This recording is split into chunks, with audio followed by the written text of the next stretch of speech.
Okay, well, thank you all for coming out tonight. It's a little chilly, and we're really excited to have such a great turnout. So my name is Christina Lynn, and I'm chair of the Lexington Human Rights Committee. So I just have a few housekeeping notes. LexMedia over here, they're our media partner and DEI champions. So they are live streaming this event on the YouTube channel. And for in-person attendees, our Hanson McKeel over here is passing note cards and pencils to jot down questions. So if you didn't get one and you would like a note card or a pencil, just come on down and grab some supplies. Remote viewers can submit questions through the link in YouTube live stream description. Please, as you write down your questions, try to avoid sharing personal information. So thank you. I'm going to pass this to Stephanie.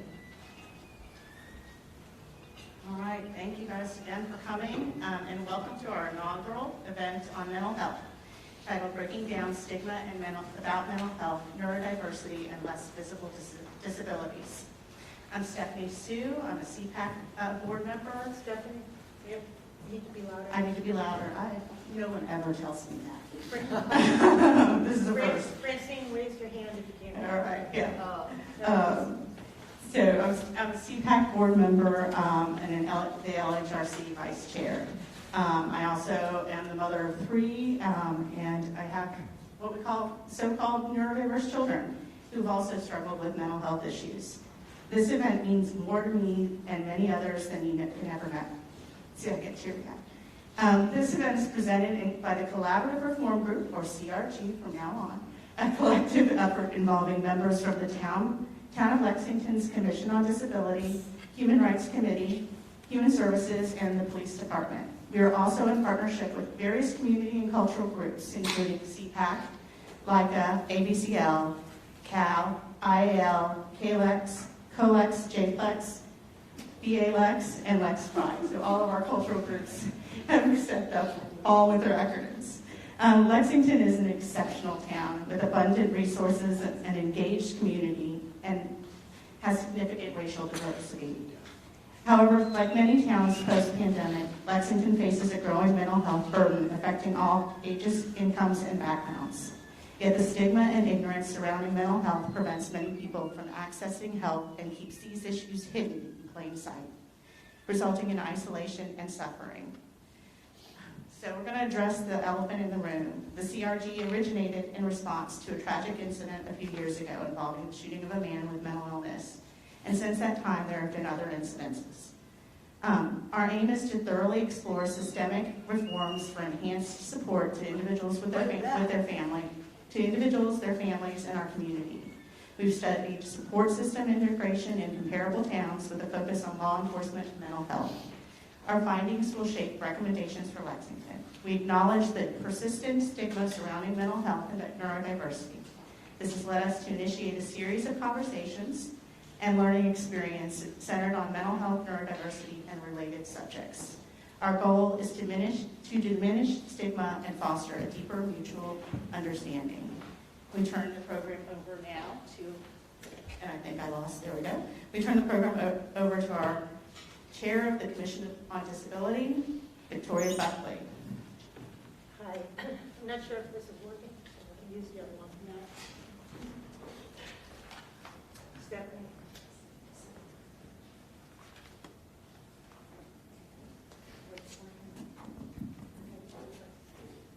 How's this? There you go.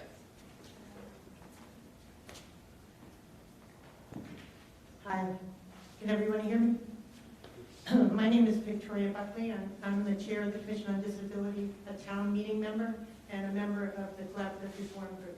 What you may not know about me is that I am a master's level mental health clinician with over 40 years of experience in community mental health, inpatient, private, and state hospitals, psychiatric units with individuals with neurodiversity issues, mental health concerns, and substance abuse problems. I currently work in the emergency room at Brigham and Women's Hospital in a specialized behavioral health pod. It's a pilot program that I set up. I have specialized training in domestic violence care and to trauma response. My treatment philosophy emphasizes advocacy and empowerment. What we are starting here tonight is very important. Lexington needs to embrace diversity and open up communication lines so that everybody belongs. Recently, we had another disturbing mental health incident in the town that has affected many of us personally and directly. It has made me even more aware that we need to break down the stigma surrounding the less visible disabilities so that we can support and walk alongside each other through the tough times. Let's be proactive in this mission.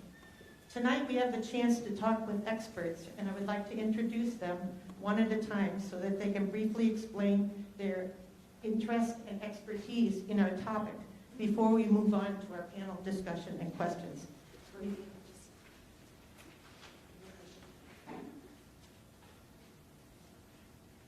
Okay, it's going to be a little bit complicated just for sharing mine.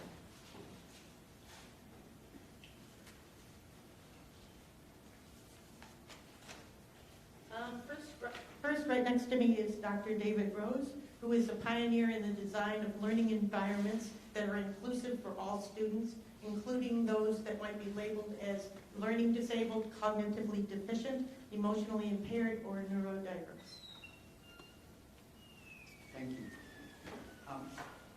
Let's see. I wanted to start actually with my own journey for just a second.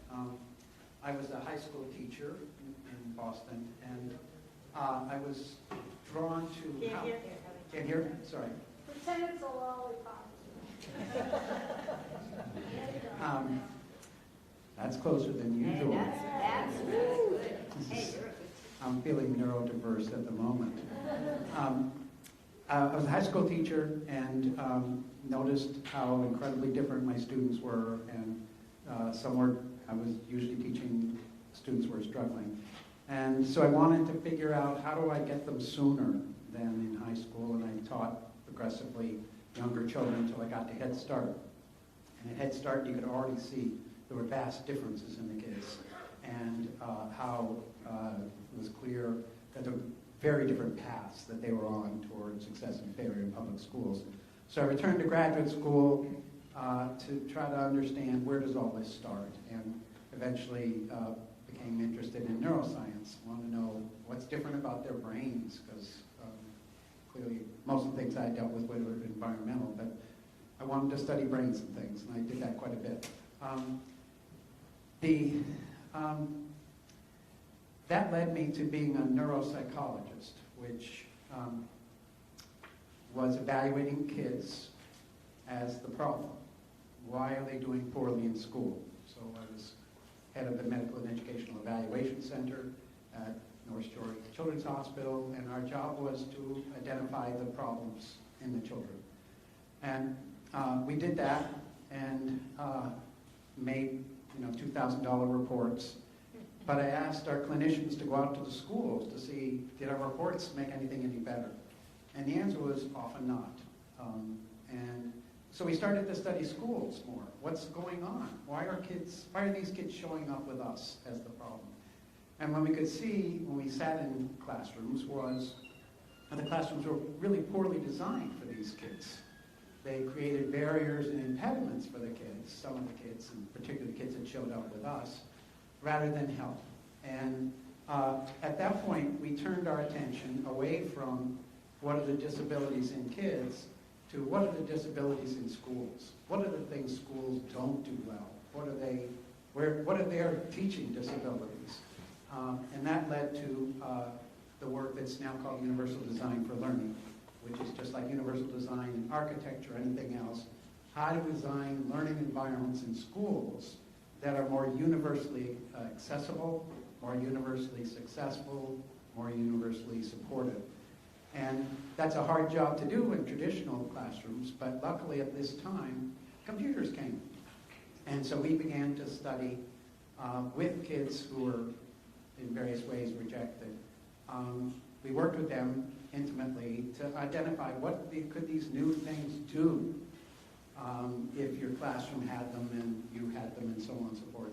And so that grew into having some solutions to say, yeah, for a dyslexic kid for whom the textbook is a barrier, just not working for learning science and history, we could actually have the textbook read itself aloud, and the kids could go back to learning at a high level in history or science, instead of being shunted off to a special classroom where they never got to history or science.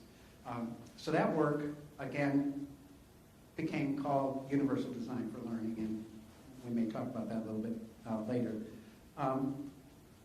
Lots of people do it all around the world. So I just wanted to make it more personal, though.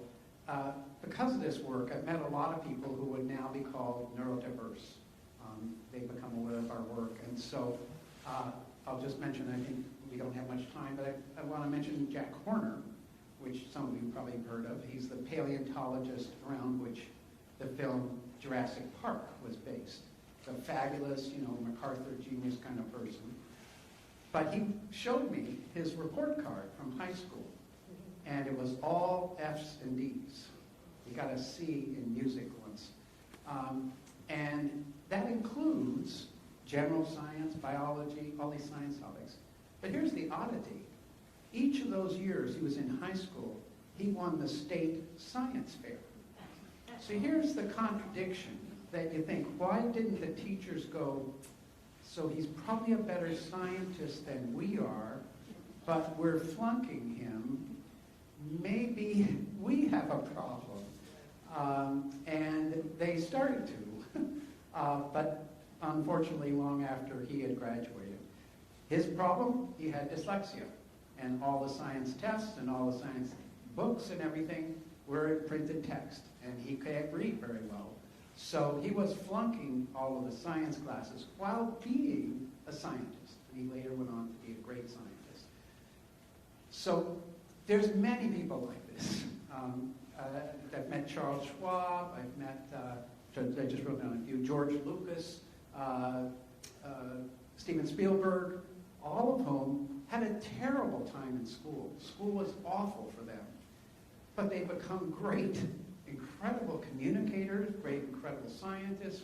Chuck Close, an artist, one of the prominent artists of our time, dyslexic, did terrible in school. Anyway, so all this is weird and bad, and hearing their stories only sort of, what should I say, energizes the work of how do we make schools different than they are. So let me just tell about that. Do I have another minute? Or How about a minute? Let me cut some things. I hope we can get to it. Yeah, just what happens when you're all of these would be called neurodiverse people. They're atypical in various ways. What does school do to them? And there's a wonderful book called Wounded by School.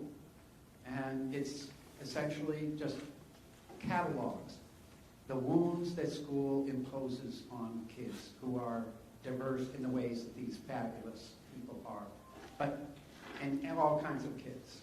And Wounded by School has two components, though. One is just the fact that you do poorly in school, and you feel bad about yourself, bad on your self-esteem, all of those things, your expectations. But secondly, people get a biased interpretation of who you are.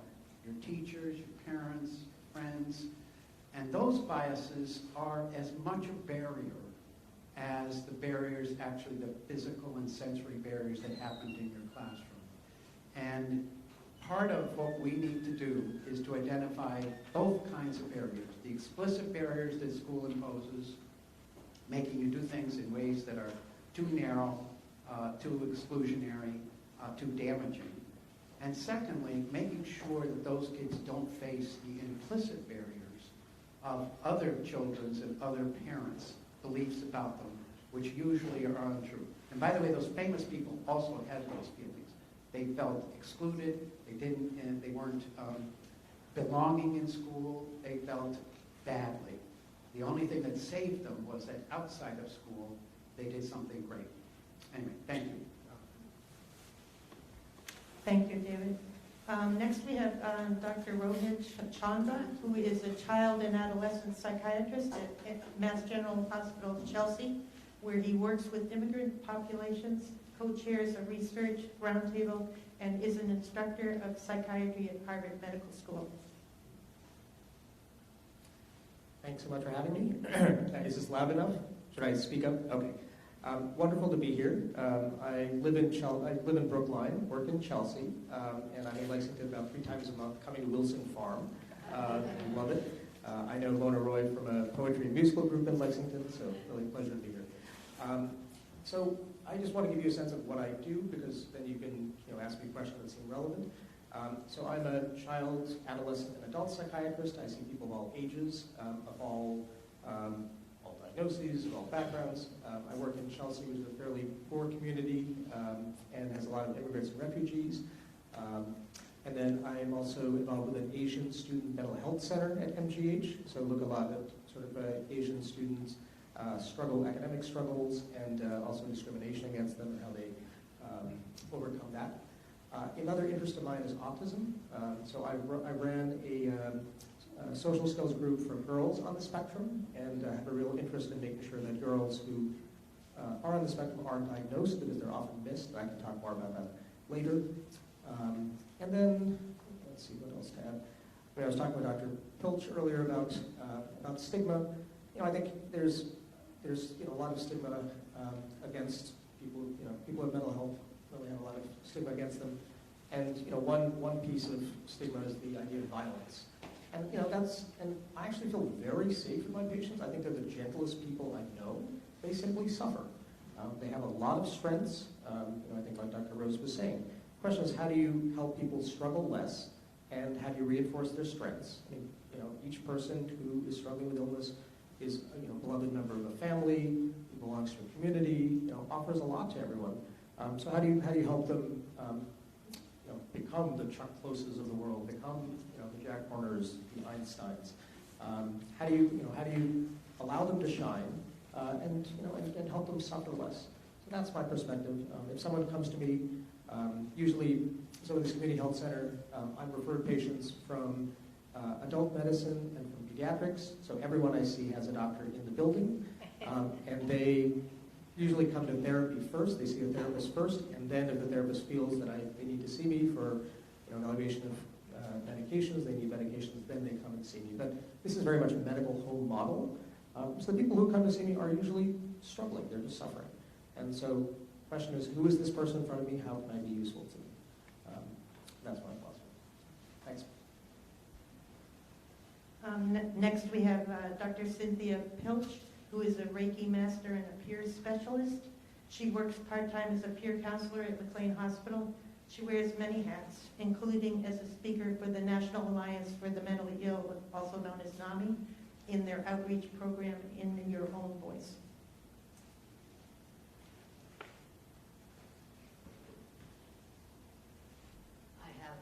I have a consultant here in the front row. Is this okay? Or should I be closer? Still closer? A lollipop. There we go. That's why we need a team, right? I'm delighted to be here. It's also a very emotionally charged experience for me, because I am wearing several hats. I'm a professional. I have a PhD in public health. I've worked for years in women's health and community health. And I'm also a neurodiverse person. I haven't referred to myself that way ever before, so I want to thank you for that. But I'm somebody who grew up feeling very different and very less than. So stigma is particularly damaging, not just because it makes people be biased against, but for me, the greatest challenge over the decades that I've known what it is to be different is to not feel less than because of it, and not to assume that whatever other people were saying was true of me. So I grew up having dyslexia, as an example, and never knowing I had it, because I'm 70 years old. the movement didn't come into being until I was essentially in college. And so I was mislabeled. I'm somebody who loves school, but the problem was not school. I worked really hard, and my memory compensated for my reading issues. Where I got messed up was in taking standardized tests. And in my generation, you were whatever your test results said you were. And so I'm just going to share one anecdote of how powerful this effect can be. I applied to the University of Massachusetts my senior year in high school, and my high school boyfriend bet me that I'd get into Harvard. And I said, don't be ridiculous. And so we bet a hot fudge sundae, and I did it, and guess what? My acceptance to Harvard Radcliffe and my rejection from the University of Massachusetts arrived the same day. And why was that? I always wanted to write it into Ripley's Believe It or Not, so you're the closest thing to that I can do. It's because my board scores didn't make it past the UMass computer, and Harvard didn't give a you-know-what. In that case, Radcliffe. Radcliffe was the more, I think, equitable. Elite.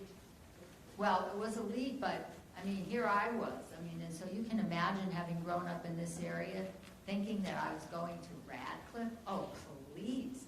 I mean, but I grew up in a working class Jewish family with 9 children. And so I was the second oldest and the oldest daughter. I got more money from Harvard than I did from anywhere else. And so, lo and behold, I was, of course, supposed to go there because who wouldn't want to go there? Well, but I was terrified to go there. And my freshman year, I was flunking a language class. And of course, if you get accepted to Harvard, they can't have made a mistake. So there has to be an explanation. And so I was sent to I was sent to you. You know, we're the same age, so you couldn't be there. You may. I'm older. Yeah, but not a lot. You would have been like 5 years old. Anyway, I remember, I will never forget this, the psychologist who came in having given me all these tests, and I hated tests, and he was shaking his head, and I said, why are you shaking your head? You're going to kick me out? That was mine. And he said, oh no. He said, I just can't believe you got here and nobody figured out what I now know, which was the explanation. And I said, well, so what do I do? And he said, there's nothing to do because you've compensated. That was wrong. They could have given me help that I didn't get if only you were around.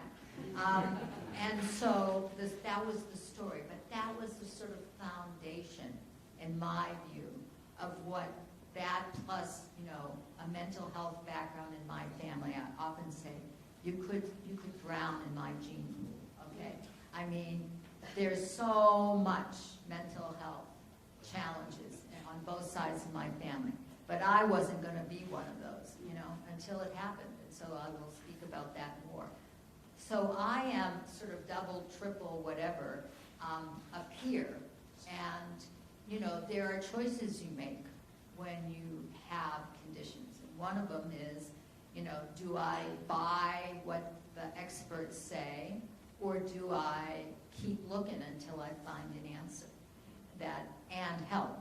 And I think my experience with dyslexia helped me become a warrior about not just for myself, but more importantly for other people, to think there have to be other answers. I will share another story about the mental health piece later, but I want to just say I am a peer among other things, and peer counseling involves kind of a complement to the important work you do, in the sense that it's really people who share a common diagnosis or condition, and they are helping each other. And I always think of the cancer community as kind of the classic example of people being there to support each other, help guide each other, not tell each other what to do.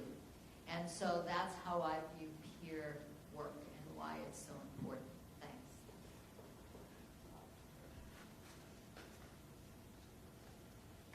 Thank you. Kate DeAngelis is our next person, and we're fortunate to have her as our therapeutic recreation specialist for the town's recreation and community programs. She is very passionate about creating inclusive recreation programs and community engagement opportunity for all ages and all people. Hi everyone. Can everyone hear me? I feel like I have to ask now. Can everyone hear me? I'm usually pretty loud, so it should work. But I'm really excited to be here because ever since I can remember, I've been really passionate about including everyone, whether it's someone who identifies with having a disability or someone who's just having an off day and might need someone to cheer them up. And when I learned about therapeutic recreation in college, it was kind of the perfect fit for me. I knew that I would not do well sitting at a desk from 9 to 5 and really just wanted to be around people and helping. And the funniest thing is I actually always hated going to recreation programs when I was younger. I was the person that did not have a peer group that I was with or just kind of felt like I didn't know how to be included. And so I think that's what kind of drives my passion, to make sure that anyone who participates in any program, event, feels like they have a valued role, because I really think that is the key to kind of creating a culture of inclusion and having kind of just a fulfilling and purposeful life, is really having a valued role in your community, whether it's participating in something, volunteering for someone, or even having a peer group that you meet up with for coffee, and anyone of any age or ability should be able to have a valued role. And I think that if you think, where do you make your friends? Where did you make your friends growing up? Either at school or in a recreational program or during the summer going to, the water park with your friends. So I always thought it was really, really just absurd that not everyone could successfully participate and have these opportunities that would make memories, but also, foster their physical skills, foster their independence, foster their curiosity and imagination, because we also all learn from failing, right? So inclusion isn't always a picture-perfect thing that is a one-size-fits-all. It's a really individualized process, and sometimes it does look messy, and sometimes, we fail, but that is where we learn. And so far throughout my journey with the town of Lexington, I've really just learned that, the culture of inclusion is not just an event, it's not a program, it's really, is this better? It's really a mindset for every single person, and every single person has to be involved in that. I could work here for 15 years and, stand on the soapbox and tell everyone how great it is, but it really does take the entire community to do this, and it takes the community to remove barriers. So I'm really excited to be able to kind of talk more about how we provide that culture of inclusion, and we try to promote it throughout the community. And yeah. So what is stigma? How do we define stigma? A stigma is an attribute or a behavior or reputation which is socially discrediting in a particular way. It causes an individual to be mentally classified by others in an undesirable, rejected stereotype rather than in an accepted, normal one. I think it's interesting that the stigma of a flower is sticky to catch the pollen, and that the stigma for disabilities is a sticky subject too, collecting attitudes that are hard to correct. So what is stigma? My first question is, what is stigma in the case of disabilities? Anybody can answer. One microphone makes it. It's what I was saying about, It's what I was saying about how I felt about having dyslexia at the time, or of being not a good test taker, and tests were the measure of your intelligence in my mind. And so how could I be a smart person and not be a good test person? So stigma is, in my mind, when you're being singled out and considered to be less than. And it's sort of like wearing something on your chest that says, I'm less And I think stigma is just preconceived notions before you even walk into the room. You know, you see a name and you see a diagnosis, or you see, you know, someone's past history, and you have those automatic, you know, this person must be this way, or if they have this diagnosis, this must be how they act. But we're all unique individuals, and I think, you know, in terms of disability stigma, the term special needs I always kind of talk about, because every single person in this room has a special need, right? Just because one need might be different than another need does not make it less than. So I think the terms and the language that is used within the disability and mental health community often kind of plays into that stigma, because everyone likes to have a label, right? But just kind of seeing people as who they are and looking at people as having all different strengths and ability levels rather than, you know, a diagnosis or a past history can kind of help the effect of having a stigma. I can give an example. So my family's from India. I have a friend who's Indian American, born here. So she has bipolar disorder and had wanted to, she works with NAMI, and had really wanted to be more public about her diagnosis and, you know, just let people know what she struggles with, be open about it. So she told her mother that she planned to do this. Mother said, fine. And then later on, her mother said, you know, can you not? Because my brother in India called and said, his daughters still have to get married, and if, you know, if the community finds out that there is mental illness in the family, it's going to affect the, you know, daughters of this person's cousin's ability to get married. So she was prevailed upon not to come out, and this was very frustrating for her. Just one time when it really struck home for me, and I guess I want to add implicit bias to the stigma label, because sometimes stigma sounds, that's a longer argument, but implicit bias. So I was our chief programmer for a while, David Clark, very smart guy, had CP, and he's mobile in a wheelchair, and he also had some articulation problems.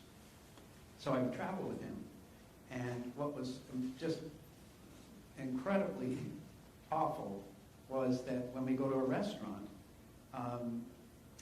we'd all get a menu, but the waiter or waitress would turn to me, what will your friend have?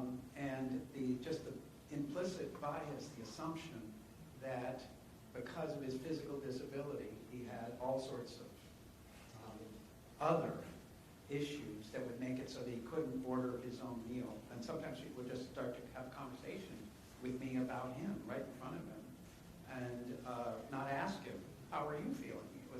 And it was just awful to travel with him, I have to say. I was just going to say, David, I've been there when I was in a wheelchair. People used to ask the other person next to me what she would like to eat, and I would always answer, she would like. Good for you. Or they just talk really loud because they figured I must be deaf too. Yeah, exactly. But it's ridiculous. I wanted to add two quick things. One is, one of my absolute favorite old colleagues was a man named Irv Zola. He was an enormous, I don't know if anyone here knew him, but he was a sociologist at Brandeis. And he was somebody who had polio when he was a youngster. And so he had post-polio syndrome as well. So he spent his life mostly in a wheelchair or with crutches.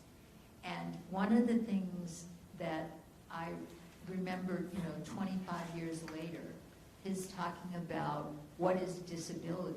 And in fact, if all of us live long enough, we're all going to have some disability.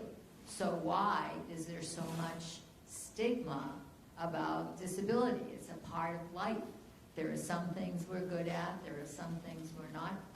And one of the things that we were talking about at the start that makes me hopeful, I'm an optimist by nature anyway, but that maybe we really will get there in my lifetime where it's easier for people with mental health challenges to share it.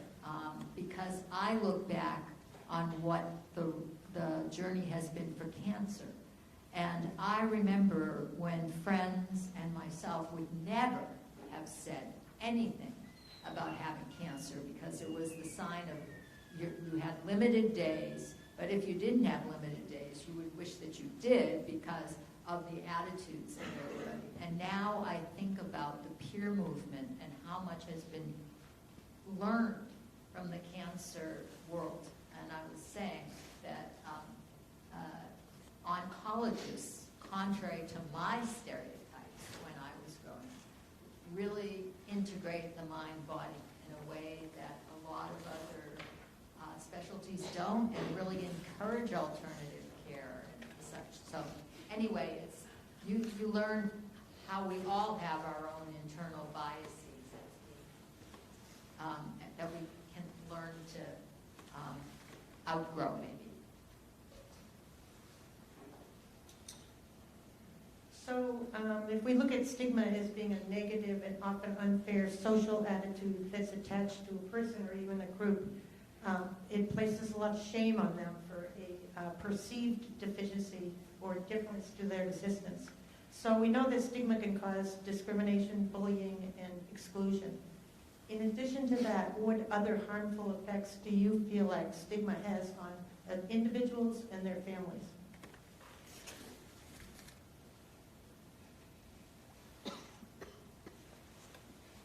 From my experience in the past few years, I've noticed that stigma, especially for younger children, really affects the family a lot, right? Because sometimes those individuals, they don't really mind that they're in the corner watching everyone because that's their role during that program during then. But there's so many expectations in today's society for how someone should develop or should be acting that it seems that the parents have kind of an added layer of stress, of worry for their inclusion, but also their safety.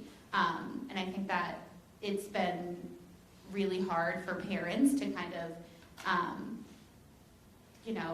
deal with the stigmas that their children are facing. So I think a huge part of it is that the parents just feel more pressure to kind of conform to social norms or other things because of that stigma that is there. I'll say briefly, it can lead to loneliness and isolation. So families can feel, that they're alone with their struggles, and that's quite painful.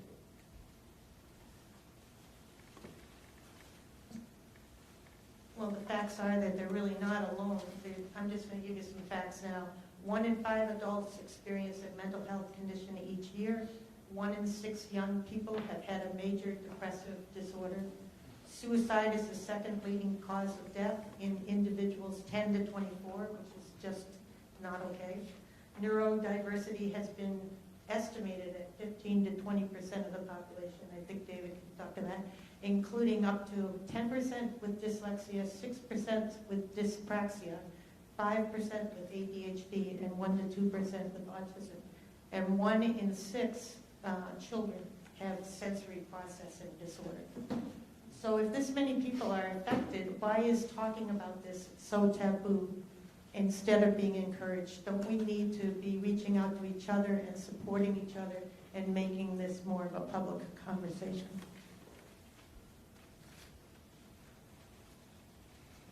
We absolutely do, but making that happen is a slow process, slower than I wish.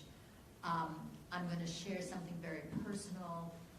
As somebody who has had 5 very serious episodes of depression in my life, starting when I was in my early 30s, and would have been hospitalized. I have treatment-resistant depression, which means that medicine doesn't work, which means that what do I do? And thank God, when I was in my early 30s and had that first depressive episode, I had the memory of having been a mental health worker at Cambridge Hospital in my early 20s and seeing a woman in her 60s brought in comatose, basically, and with just such profound depression that she was going to die. And her kids said, is there anything you can do? And the staff said there's one hope, and that's ECT, shock treatment. And my reaction as a bright young woman was to say, how can you do something so barbaric to this nice old lady? And then I watched for 3 weeks as she came back to life. And when she left that hospital, she was joking and thanking everybody for having saved her life. I said to myself, Self, you are an arrogant young person. And if you ever know somebody who's profoundly depressed, you will suggest to them that they at least consider this treatment. Never in a billion years would I have predicted that I would be that person, but I was.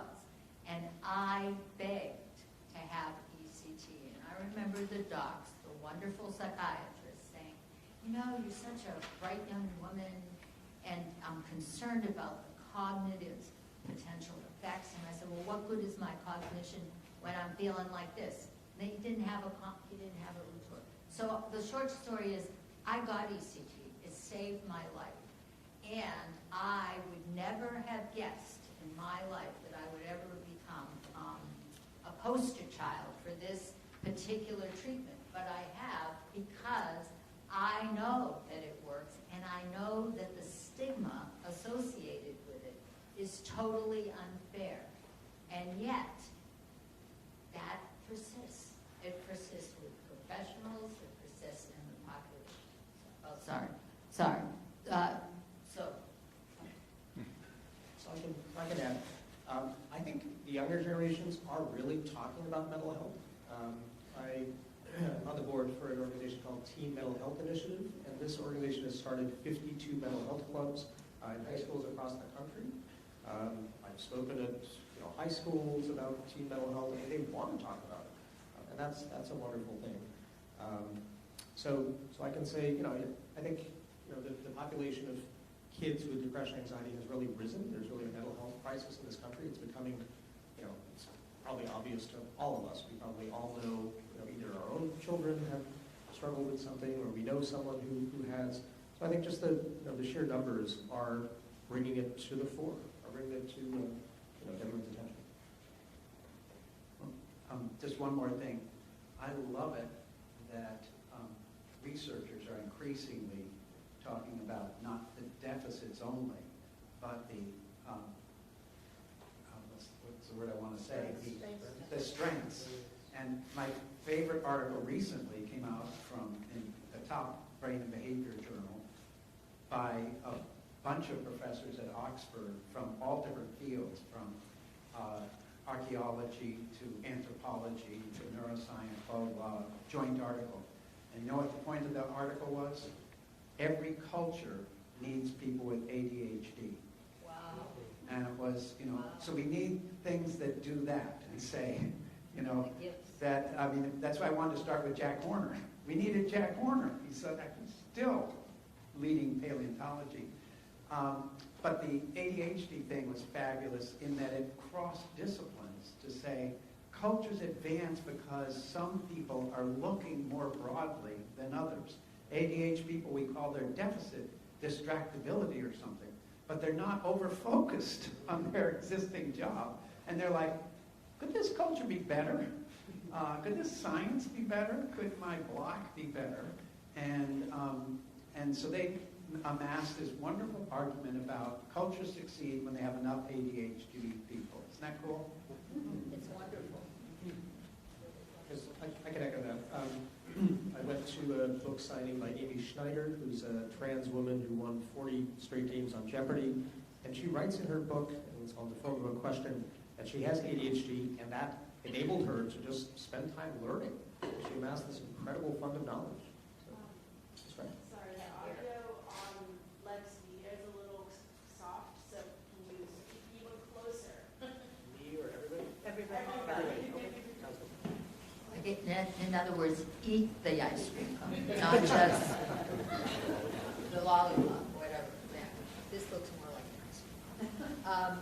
I just wanted to say that I think it really makes a difference when people who are in positions of leadership make the commitment to encourage folks to share the truth of what's going on and to make efforts to create opportunities. And I want to just give one brief example.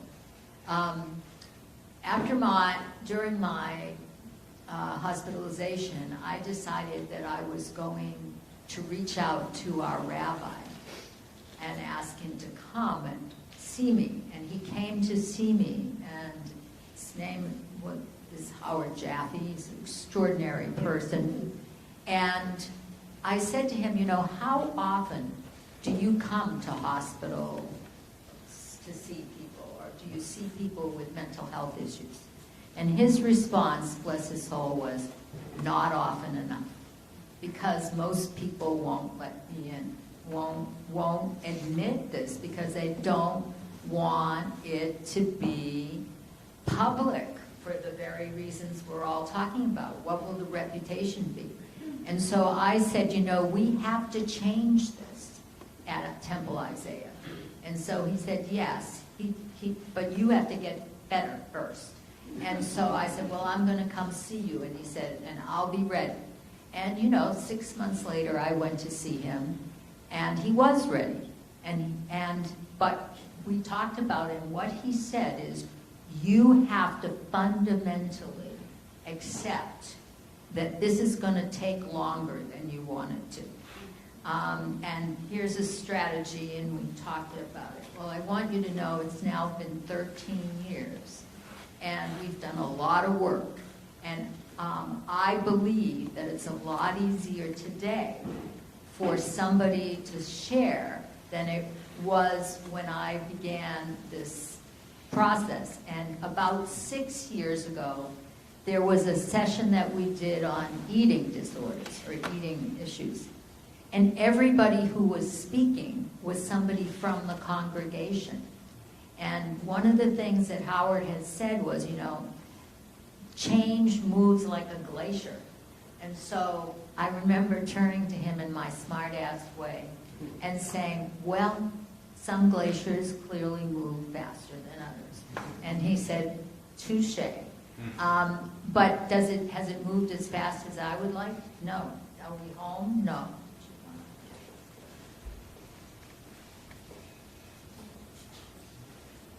So how hard is it to get treatment? The average wait time for children is 13 weeks, and that got really bad during COVID. The youth depression rates went from 12.9% pre-pandemic to 25.2%. And this was really shook me up. There are more than 60 U.S. counties that do not have even one psychiatrist. And that, you know, that's pretty amazing. So is there really equal access to treatment?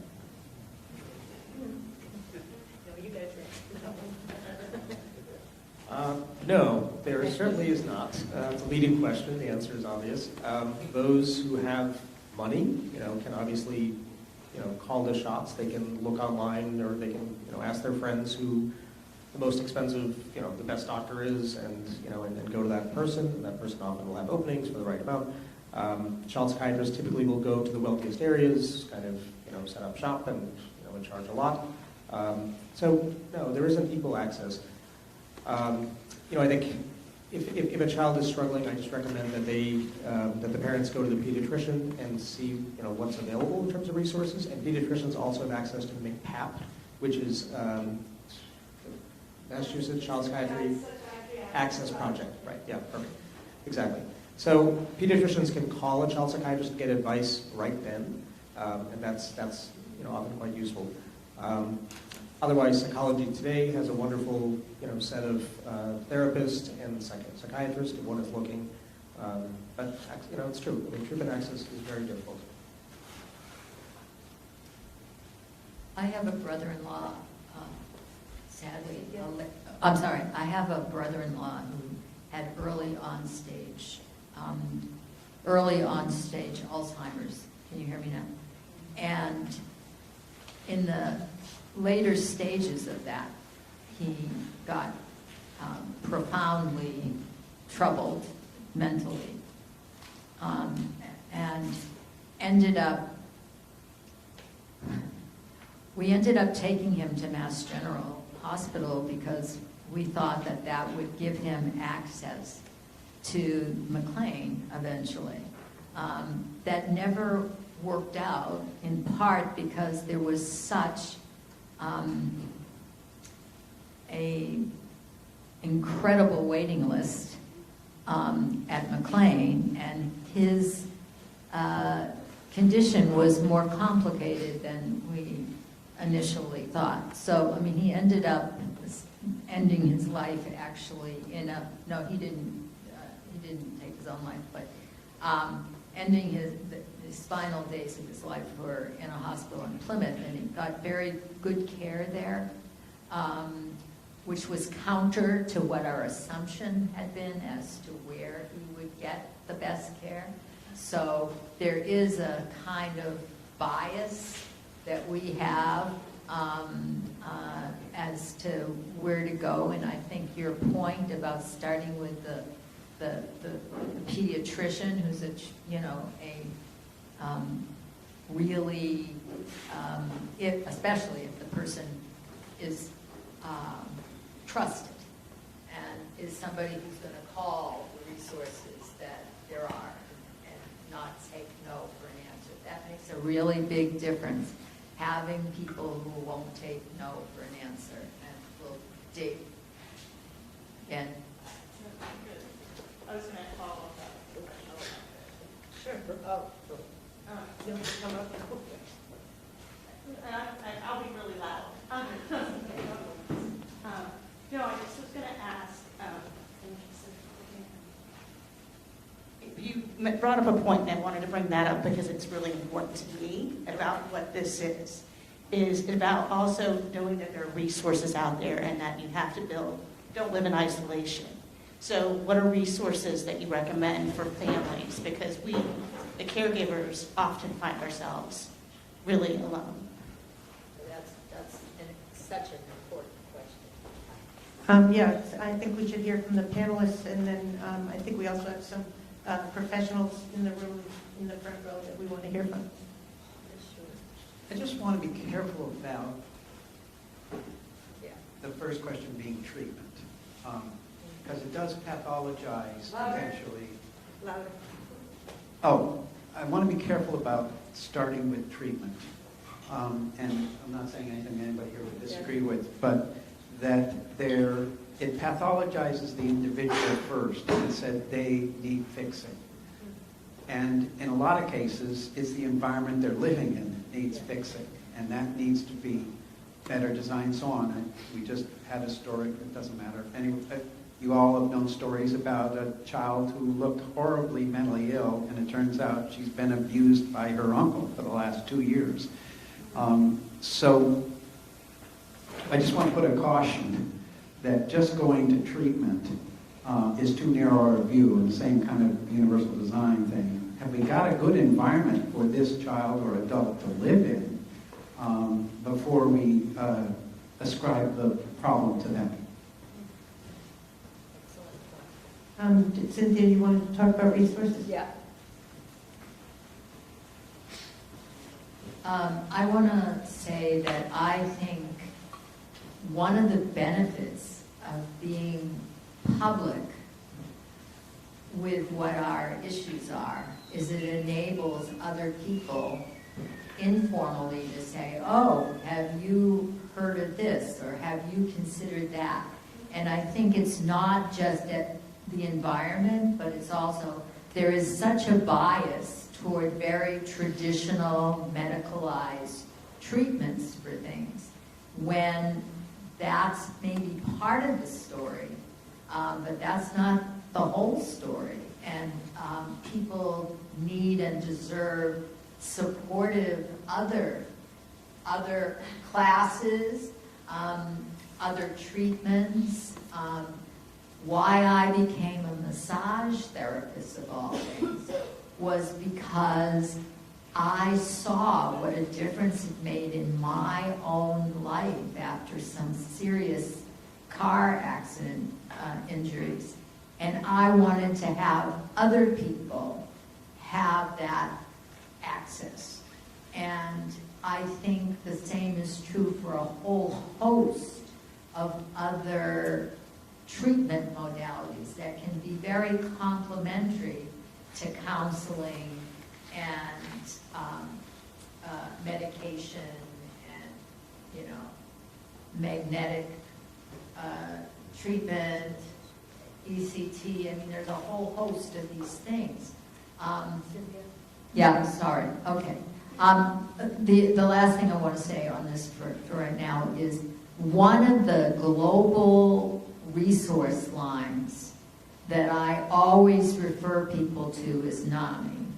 Because NAMI has, without question, really made a difference in a lot of people's lives through their compass line that deals with all kinds of issues related to mental health, not just like housing issues and, environment, what you're talking about in terms of environment. So I think those organizations can make a really big difference, and the local ones sitting right here can make a huge difference. Oh, go ahead. I'll actually say something. So speaking of local resources and organizations, so as Victoria said, I work with Lexington Recreation and Community Programs, and one misconception about therapeutic recreation is that you need to have a disability to benefit from therapeutic recreation, but that's not the case. Any individual can really be positively impacted by recreation or leisure. And a lot of the participants that I work with do not have a diagnosed disability. Some of them may have anxiety or OCD, or really just have a hard time making friends. And another misconception is that we only support kids, but again, not the case. We support individuals of all ages. So whether you're a senior or whether you are, in your 40s, we will support you and work with you to make that individualized care plan. That's more of a holistic approach, looking at recreation and kind of your personal interests. And one big barrier too, I don't know if anyone else is like me, I had a really hard time figuring out what my leisure and recreation interests were. I'm a people pleaser, so I often put other people first and think of myself last. And I think that a lot of individuals, especially those who might have mental health concerns, often put themselves last. But one of the best things that you can do for yourself is find something that interests you. And one of the great things about my education is I now can do assessments with people and really help you figure out what recreation or leisure activities might be beneficial for you. So I think that in combination with other services can really just make a huge impact. So one of the things I want to say to you, my dear, is I think it's significant. I don't think of myself as a passive soul, right? And I didn't know anything about this until I was reading about you in preparation. So that says something about, when the student is ready, the teacher arrives, okay? But it's also that you can get so overwhelmed with how much stuff there is. But how do you get people to know about this? I think we should probably also make sure that we get the audience's answers to some of these questions, because there's a lot of knowledge here from all of you. So, I think we should just make sure that some of you are able to answer that question. So Cynthia mentioned NAMI. NAMI stands for National Alliance for the Mentally Ill, and there are local chapters, and there are also handouts up here about NAMI and how you can hook up. One of the things that they offer is in your own voice, and family support groups. So that's one thing. We also have supports from the police. Chief could not come tonight, but I think that Lieutenant Dunbar could talk a little bit about school resource officers, and we are actually getting a social work clinician in the police department. That's great. Well, I just wanted to mention before Lieutenant Dunbar speaks, if anyone has any questions, we passed out index cards, and I know there's some experts up here. Please, Stephanie will pass the basket to collect your questions. Thank you. Yeah. Lieutenant Dunbar, if you could just give us a few words. Hi, everyone. So I'm Colleen Dunbar. I'm in charge of the Detective Bureau at the Police Department. We have a community resource division that we've started the last 3 or 4 years, which encompasses with our family service detective, who we now have a part-time co-response clinician working with him directly. It's only part-time. We share it with another town, and we're in the process of hopefully obtaining a co-response clinician of our own that works directly with the police department. Also in that group, we have a community resource detective who works with the schools, the community, the houses of worship and things like that to try to have a working group relationship with the police department, as well as our school resource officer. We're in the process of we're getting a part-time middle school SRO because Lexington only has one school resource officer for the whole town, so we've been really trying to work on expand that. And that middle school resource officer is also going to have the community resource dog that we're getting, so we'll have a comfort dog to be able to go out in some of these calls, which will assist with that. We have really tried to get some outreach. We don't want to be there at your worst. We're there when it's your worst moments usually, but we're trying to really get our relationship going with the community to working that so we can meet people and know anything that's going on with people ahead of time, so we can try to eliminate some of the issues that arise. And people can identify with you so that you know that address? So Detective Ducharme was here, who's our family service detective. He arrived and he really has enhanced our program that we have with getting to know community members who might have some extra issues or some things that we need to know about, and that they might, he'll talk about that. It's our Safe Watch program, so I just wanted to give him a chance to explain that and everyone to be aware of it. Thank you. I really don't like public speaking at all. Didn't know I was going to do this, but I do recognize some faces in here, so it's making me feel a little bit more comfortable. In the last year or so, we've advanced how we respond to different mental health calls, and one of those ways is before, if there was someone in the community that had Alzheimer's, diagnosed with autism, different conditions that maybe cause a person to get lost or disoriented or wander, they would have to come into the police station, fill out a piece of paper and staple a recent picture of that person. It just was kind of like a process to it. So now what we have is, it's on the LexingtonMA.gov website. I'm going to leave it up here. So what happens if you choose to elect to enroll in it? It's confidential, only sworn officers within the department see these things. So if you have a condition or a loved one that has a condition that causes them to wander or get lost, you can upload a most recent picture of that person and all applicable information that you want to fill in. You can fill in as much or as little as you want, but the more information helps us. We've had, and Lieutenant Dunbar can testify to this, we've had numerous dozens, hundreds over the past couple of years of residents just wandering, unfortunately, a lot with Alzheimer's and autism. And by having this, it streamlines that process, because if that person's enrolled in the program, we put their name into our system, and their picture pops up on our computer, and all that information comes up. And it also can include places they tend to go. So some people like to go to, a place of water, or maybe a place of worship, or a place that's significant to them. So we've located people in those places. Additionally, what we've seen across the country, unfortunately, is that a lot of these calls involving people with mental illness with the police, this is also can be applicable for that as well. So not every condition has to be reported to us. People that live by bipolar disorder live with bipolar disorder every day. We don't need to know that. But if it comes to the point where you believe it could be a risk to your loved one's safety or the public safety, it might be a good idea to consider enrolling in this program.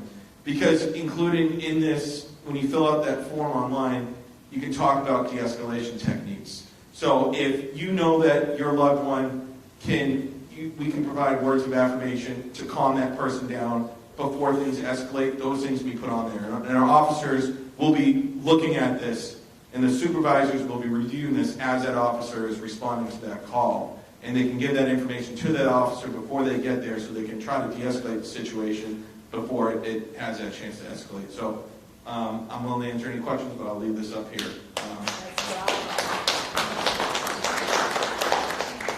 You did a good job at public speaking. I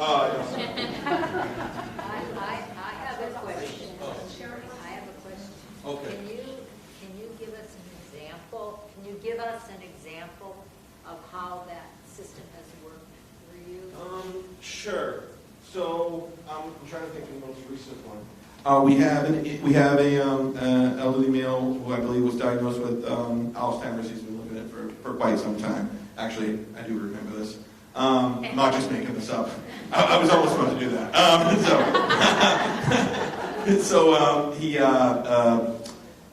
He has been found frequently to just wander from his home. And so, and we had looked back at our notes and our police reports, and we had actually added to the Safe Watch form, which the family had filled out, which included some of the frequent locations that he had went to. So when the family called and said, hey, you know, my husband, we haven't seen him, I think he had been gone 8 hours, 9 hours, something like that. We were able to actually find that he was walking towards, I think he had some familiarity with the Four Corners section of Woburn, and we actually found him in that location. We were able to get him back safely. We brought him to a hospital because it was kind of cold out. I think it was towards the beginning of this year. So that's how that's worked before. And in that situation, how did you approach it? I mean, he's wandering, right? Well, what was good was we had his name, and we knew who he was, and we had his wife's name, his son. I think it was his son actually who we were talking with, and I don't remember the gentleman's name, but I said, oh, I know your son, his name is this. So it made him feel like a little bit more comfortable. Yes. We've also had a couple instances of people with mental illness, such as like bipolar, schizophrenia. And when you have that kind of relationship with that, you initiate that relationship with that person, they're a little bit more comfortable with you, especially if you know things about them that they think that you don't know. They're just like, oh, wow, because someone cares about them. So, hey, I talked to your mom, Colleen, she said that you're having a hard time, like, we're here to help you. And, like, if it's a younger person that maybe has, autism, likes to, use fidgets or something like that, maybe we'll try to find something that they can fidget with while we're talking with them. That's something that will help de-escalate the situation. Great. Thank you so much. And also as part of that, we welcome this at the police department. We've had some children whose parents were concerned that they would be afraid of the police. They have some conditions or illnesses that they would be afraid of the police. They brought them down to the station. We've done a little tour, let them see the police car, let them see an officer in their uniform, in duty, so I think it really helps the interactions. So if anyone out there, would like that, you can reach out to the police department. The lieutenant detective, my information and Chris's information is online, but we welcome that, and when we get the new station, it'll be much easier to have people in, but so I just wanted to make sure people are aware that that's an option as well. It helps to destigmatize. You got it. I need to make sure we're answering some of these questions that people have been writing. Okay. It's common to hear the terms OCD and ADD used in a cavalier way. Is this diminishing or destigmatizing?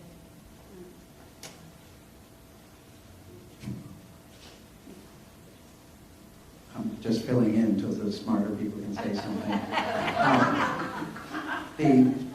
I think several things that people have talked about are really important. That as more people publicly come out and talk about their own difficulties, whether they can use the label or not, the better it is for everybody. I think the talk that I give that has been most appreciated is the title of the talk is "I'm on the spectrum and so are you." and I talk about I'm on the Tourette's spectrum. You don't know it because you don't see me at home. But anyway, so I can get into these swearing episodes when I'm taking a shower and stuff to get over my anxiety. And if I say that publicly, as opposed to hide it in my bathroom, inevitably people come up after the talks and talk about, and share in that. So I think it's important for all of you to be as public as you can with the difficulties you have, so other people can share that with you. The flippant use of certain terms can be upsetting to people who really struggle with the condition. If someone says, "Oh man, I was depressed on Sunday. The Patriots lost again." That doesn't feel great to hear. Perhaps you're like, "That's not depression." Although sometimes the Red Sox lose. Sometimes flippant use can be frustrating. On the other hand, it also is useful, for people who have illnesses to come forward and talk about them, reducing stigma. So it's a mixed bag. I think a lot of it is contextual, and how it's said and why it's said. I think it's a two-pronged thing. I also want to say that I think that our own sense, I think the most challenging part of stigma is the self-stigma. It's the viewing ourselves as somehow less because of a particular thing. And I remember when I thought the worst thing that I would ever share with anybody would be that I had dyslexia. I mean, you just didn't do that because I wanted to be seen as capable. And how can you be capable if you have dyslexia? As less than. And then, life sort of solved that for me. And I got depression.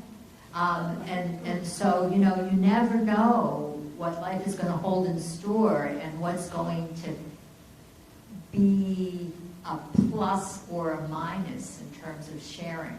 But I think, on balance, there's no question in my mind that it's better to share than to not share. And that using words other than in a very disparaging or condescending way, like, oh, it's just so OCD kind of thing, it's the tone and the effect that I think makes a difference.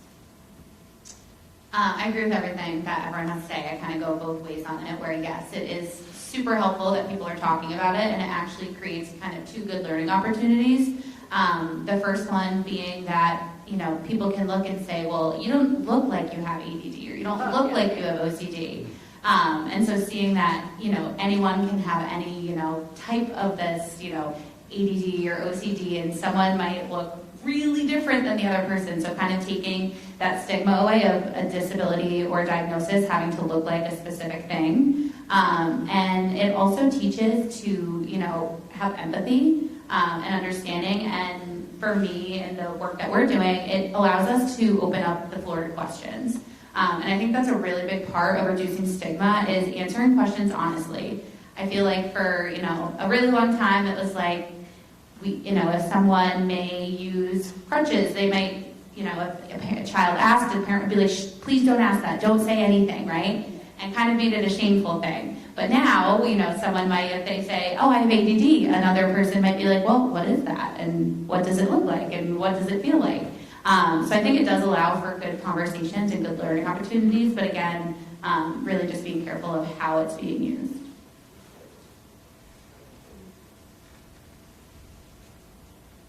So we have somebody in the audience who is a social worker and an educator of 35 years and would like to speak to developmental trauma. I just want to mention that in child development,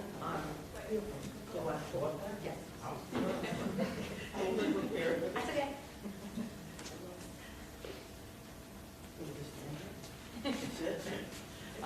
I just wanted to mention that. I just wanted to mention that the most important development in children is from infancy to age 3. That's when early intervention happens, and up to age 5 is the most important developmental stage. And I work with children with severe histories and behaviors, and that trauma is in their body, and the way it's manifested is in behavior that's communicating it's something that's very, very wrong. And Cynthia, you talked about massage, And question and answer doesn't get to deep hurts that are literally part of one's development and in one's body. So all of the children that I've known who are diagnosed as being sick did not come into the world sick. They had what they call adverse childhood events.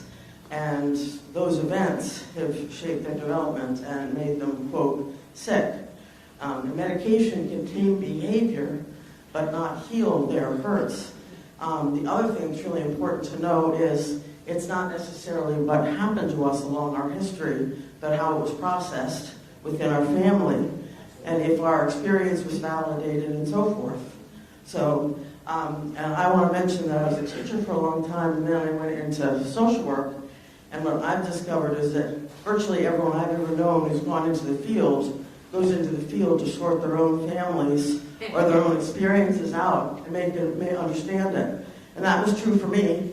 And I met Cynthia because she's been such a leader at McLean, and she was such a mentor to me when I was in my 50s and had a depression that couldn't be healed. I'd been on every medication, and it was ECT that brought me back to health. After about 25 treatments between Labor Day and Thanksgiving, I came back. So thank you, Cynthia.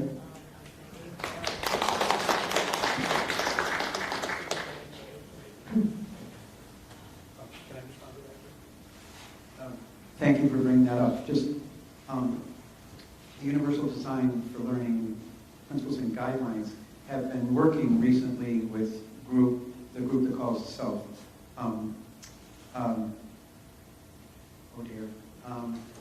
trauma-informed instruction. People who are specifically working on how do we design schools that both recognize and respond appropriately to trauma, because it's definitely a brain-changing thing that happens. And again, both cautions, that is, we need to address it carefully by designing schools that are trauma-informed, and also being careful that schools don't see the kid as the problem only.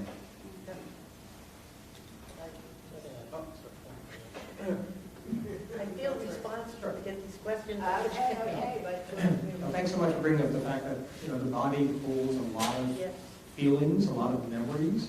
I had dinner with a colleague recently, and she said, she's a psychiatrist, she said, I do a lot of somatic healing and really just focus on what people feel in their bodies, and often it's just how they interpret it, and just the body holds everything, and bringing up these memories really is very, very powerful. I promise, two really quick. One is, there's a book called The Body Keeps Score. And it's one of the things that I encourage clients and students to read, to understand better why a combination of massage and Reiki, in other words, energetic healing work can make a difference, is that you're combining the intellectual with the actual experiential, and that's really very powerful. And I'll skip the other. Yes, when the trauma has happened when you're really young, you don't have words for it, so you felt it in your body, so you have the need to heal the body is usually the philosophy. Okay, how do we approach when the individual refuses to take any help?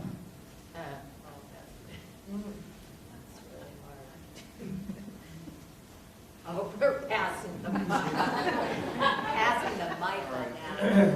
Let's see how I answer this one. So, everyone has his or their motivations, and how is whatever the person's struggling with, how is it preventing them from reaching their goals? How is it interfering with their life? And who can get through them? Sometimes it's they have someone, it may not be a family member, it may be a close friend, it may be a rabbi. Who is it that can really get through them and say, aren't you hurting yourself? Aren't you preventing yourself from reaching this goal that you have? So who is it that is in their inner circle? I'll just amplify on that. I guess when push comes to shove and I'm in the position of dealing with somebody who's very resistant to change, I go to the personal of, I really care about you, and this is really concerning me. And have you considered X, Y, and Z in terms of how it's impacting not just your life, but the life of other people who you care about? And if in the final analysis, they're still not ready, I go back to my thing, when the student is ready, the teacher arrives. It doesn't matter how much I'm going to work at this. If they're not able to do it, they're not able to do it. And I have to accept. That's a hard one, but it happens, right? Anybody? So I was just going to say that in a motivational interviewing, when you're talking to somebody who is refusing to get help, you try to figure out if they're at the pre-contemplative stage, and you take them from where they're at, and you don't push too much from that. Once they get a little bit further on, then you're ready to go to the next step. It particularly works with addicts, people with addiction problems, and it almost always is very useful to them to try to emphasize that they had some clean time in the past and that they can do it again. So it's partly, establishing that it's okay to not feel like you can accept help, but to suggest that there are answers. Okay, this one looks like they want David Rose to answer. Is it accurate to think of neurodiversity as having a spectrum of intensity that is that people can have a greater or lesser challenge in being in the world? I'm glad you asked. So, one of the things you learn when you do neuroscience is that there's a spectrum to everything. That everything's on the spectrum. That whether you're looking at the literally networks themselves, you're looking at fMRIs or whatever, you see that in fact there's this distribution of all of us along whatever dimension it is, and that happens in the anatomy and the physiology and so on and so forth. Of more interest is, what about behavior? And I like it that we say on the autism spectrum, but I always say that I am on the autism spectrum too. And the same, actually I'm finding as I age, I'm growing more dyslexic, which is common. People interested in welcome. I have more friends. But the spectrum in all of these things it's almost never on or off, black or white, or have dyslexia or don't have dyslexia. Dyslexia is on an incredible spectrum, and probably you don't know this, but there are people that are hyperlexic that make you look dyslexic because they are so incredible at it and picked up reading by age 2. So there's, at one end there's hyperlexia, and at the other end, not the other end, sort of lower is dyslexia, and then alexia is even worse. And that happens, again, I mentioned that I have Tourette's in some fashion, and Tourette's is on that spectrum. Autism is the one we mostly use, and I like it that Nobel, when I visited the Nobel Museum to give a talk, they talked to me about Nobel was clearly on the autism spectrum and pretty far. Anyway, it's important to think of all of these things. You're not dyslexic or not dyslexic. You're somewhere on the spectrum. You're not autistic or not autistic. You're somewhere on the spectrum.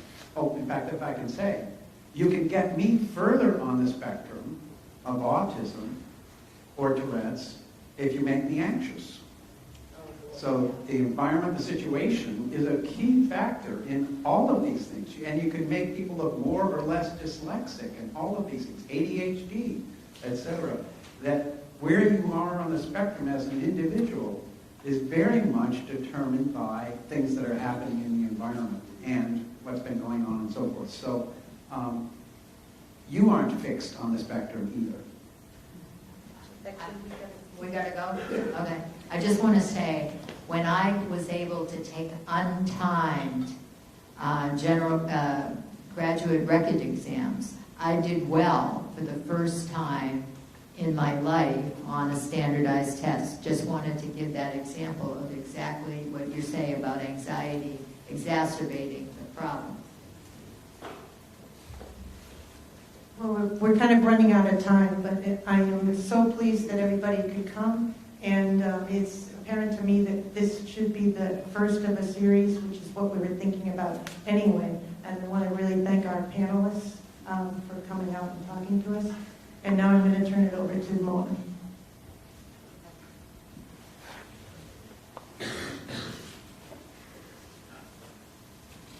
Requisite. Everyone can hear me, I think. Great.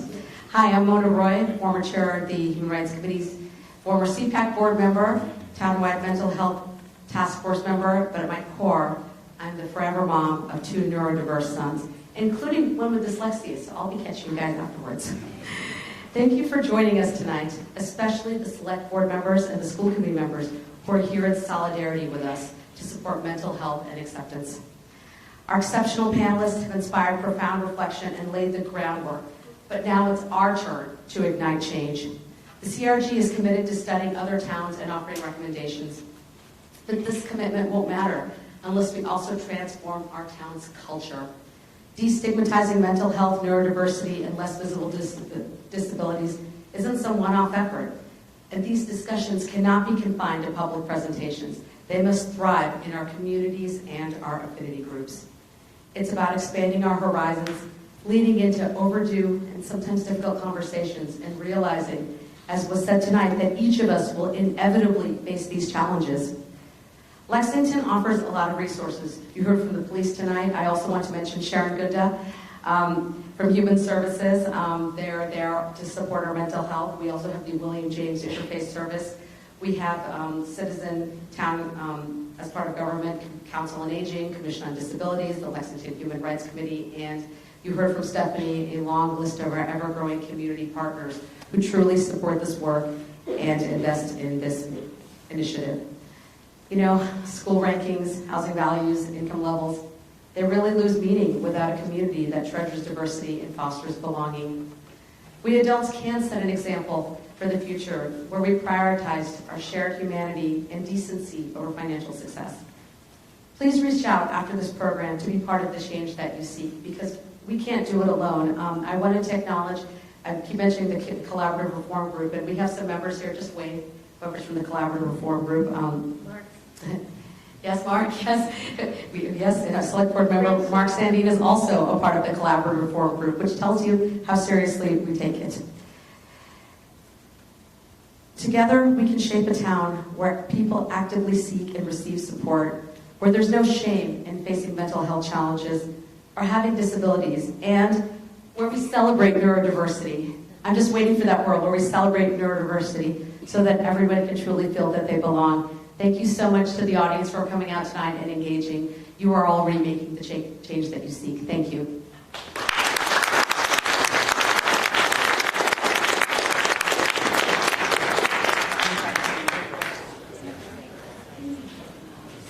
Please turn in your index cards and pencils if you didn't use them. Please give them back up here and back to Nikhil. Thank you.